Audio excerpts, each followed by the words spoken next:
दिन भर में सबसे ज्यादा यूज की जाने वाली वर्ड्स कौन से हैं? आज हम वो ही वर्ड्स करेंगे।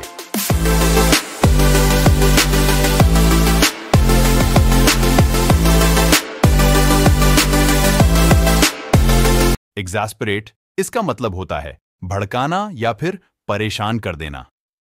अब जैसे यह एग्जाम्पल है, मेरे भाई का लगातार रोना मुझे परेशान कर देता है। My brother's constant whining exasperates me.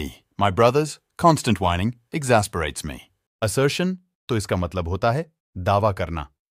अब यह एग्जाम्पल है, उनके दावे को चुनौती देना कठिन है। It is hard to challenge his assertion. It is hard to challenge his assertion. Cope तो इसका मतलब होता है निपटना। धीरे धीरे हमने सामना करना सीख लिया। Gradually we learned to cope.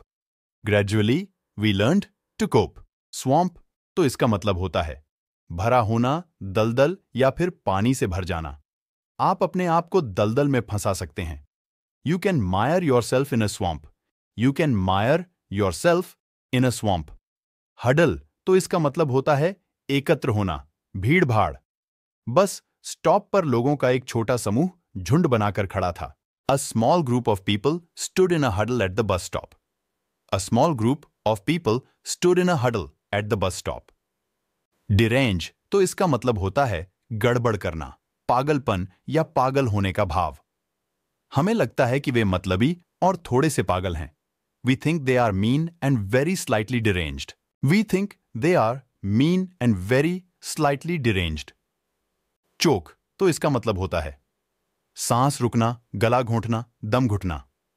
अपना खाना अच्छे से चबाएं ताकि आपका दम न Ghute. Chew your food well so you don't choke. Chew your food well so you don't choke. Grapple तो इसका मतलब होता है कुश्तीबाज, मुठभेड़, पकड़ना, सामना करना। नई सरकार को अभी तक वायु प्रदूषण की समस्या से जूझना बाकी है। The new government has yet to grapple with the problem of air pollution. The new government has yet to grapple with the problem of air pollution. Penchant तो इसका मतलब होता है लगन, विशेष रुचि। अनिल कपूर को निपुणता के लिए विशेष रुचि है। Anil Kapoor has a special penchant for perfection. Anil Kapoor has a special penchant for perfection. Dismantle तो इसका मतलब होता है टुकड़े करना, नष्ट कर देना। उन्होंने मशीन को नष्ट कर दिया और इसे टुकड़ों में भेज दिया। They dismantled the machine and shipped it in pieces. They dismantled the machine and shipped it in pieces. Way back तो इसका मतलब होता है बहुत पहले। उस समय कीमतें काफी कम थीं। Prices were lower way back then. Prices were lower way back then. Insurrection तो इसका मतलब होता है बगावत। वे सशस्त्र विद्रोह करने की साजिश रच रहे थे। सशस्त्र मतलब जिसके पास हथियार हों। They were plotting to stage an armed insurrection. They were plotting to stage an armed insurrection. Holocaust तो इसका मतलब होता है सर्वनाश। उसके माता पिता प्रलय से बचे थे। Her parents were survivors of the Holocaust. Her parents were survivors of the Holocaust. Foremost तो इसका मतलब होता है अव्वल। बिहार राज्य अब महिला साक्षरता के विकास दर में सबसे अव्वल है। Bihar state now foremost in growth rate of female literacy.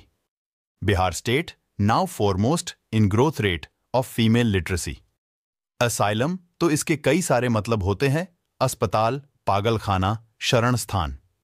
उसने चर्च में शरण मांगी। He sought asylum in the church. He sought asylum in the church.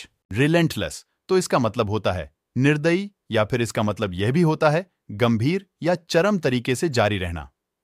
दबाव अथक था। The pressure was relentless. The pressure was relentless.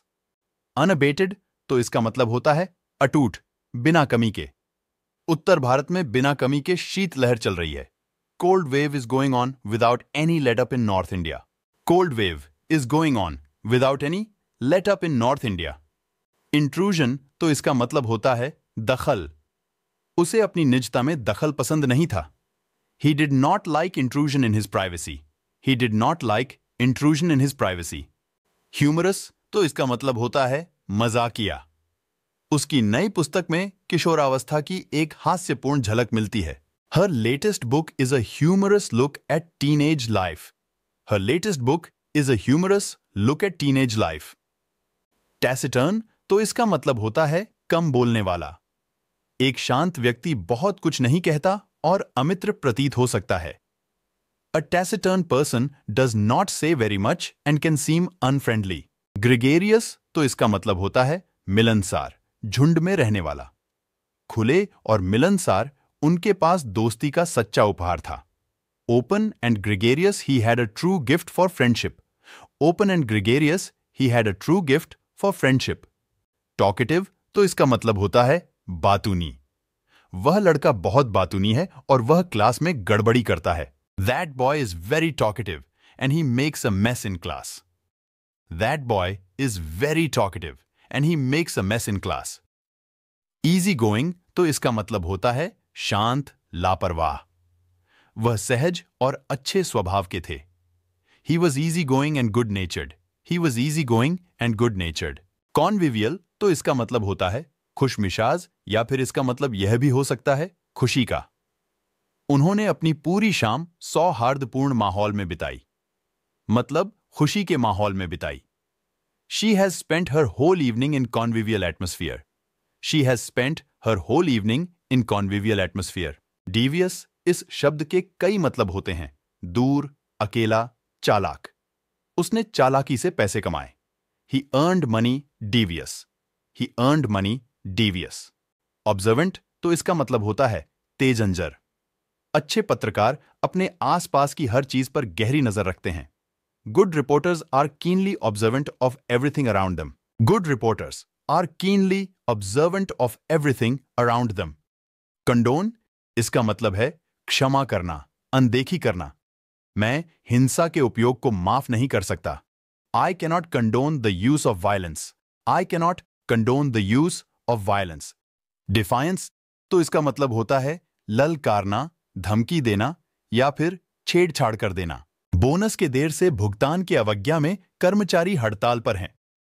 Employees are on strike in defiance of late payment of bonuses. Employees are on strike in defiance of late payment of bonuses. Contrive तो इसका मतलब है उपाय निकालना, कल्पना करना। लेखक ने अपने उपन्यास के लिए एक चतुर कथानक रचा। The author contrived a clever plot for his novel. The author contrived a clever plot for his novel. Decorum तो इसका मतलब है मर्यादा, तमीज। उसने पार्टी के दौरान शालीनता बनाए रखी। She maintained decorum during the party. She maintained decorum during the party. Elapse तो इसका मतलब है बीत जाना। केवल कुछ साल बीत जाएंगे। Only a few years will elapse. Only a few years will elapse.